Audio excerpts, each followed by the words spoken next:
వృశ్చిక రాశి గురించి వివరాలు చెప్తారా?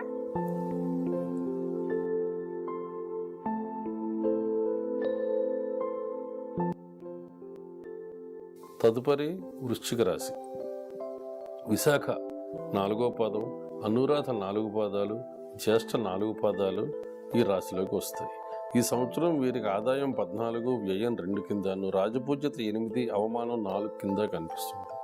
ఏ విధంగా చూసినా ఈ జయనామ సంవత్సరం ఈ వృశ్చిక రాశి వారికి మిశ్రమంగానే ఉంది.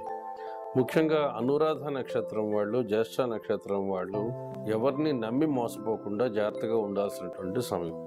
మనల్ని ఎవరినైతే నమ్ముతామో వాళ్ళే మనల్ని నిలువున ముంచేసేటటువంటి అవకాశం ఈ సంవత్సరం ప్రస్ఫుటంగా ఉంది. కాబట్టి కొంచెం ధన సంబంధమైనటువంటి విషయాల్లో కానీ, లేకపోతే ఏదైనా వేరే ఇతరత్ర ఏదైనా విషయాల్లో కానీ, ఏదైనా మీకు సంబంధించినటువంటి రహస్యాన్ని అవతల వాళ్ళకి చెప్పడంలో కానీ కొంచెం జాగ్రత్తలు తీసుకోవడం వల్ల మీ ఇబ్బందులు మీరే కొంచెం పోగొట్టుకునే వాళ్ళు అవుతారు.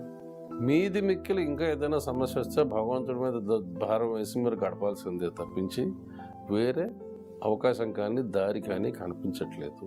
ఎందుకంటే 12వ ఇంట్లో రాహు ప్రభావం అట్లాగే ఉంది. రేపు నవంబర్ చివరి నుంచి కూడా శని వచ్చి మీ జన్మంలోకి వచ్చేసరికి శని ప్రభావం కూడా ఎక్కువగా ఉంటుంది.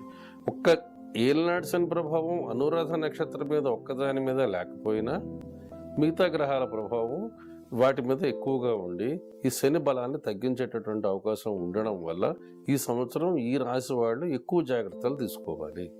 ఈ రాశి విద్యార్థులకు కొంచెం పరీక్షా కాలం అనే చెప్పడానికి అవకాశం కనిపిస్తోంది.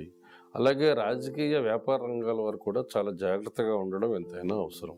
తగిన సలహా సంప్రదింపులు లేనిదే ఏ విషయంలోనూ సొంత నిర్ణయాలు తీసుకొని మాత్రం ఇబ్బంది పడవద్దు. ఈ రాశి స్త్రీలు కూడా కొంచెం నిదానంగా ఉండి జాగ్రత్తగా ఉండడం అనేది చెప్పదగినటువంటి సూచన.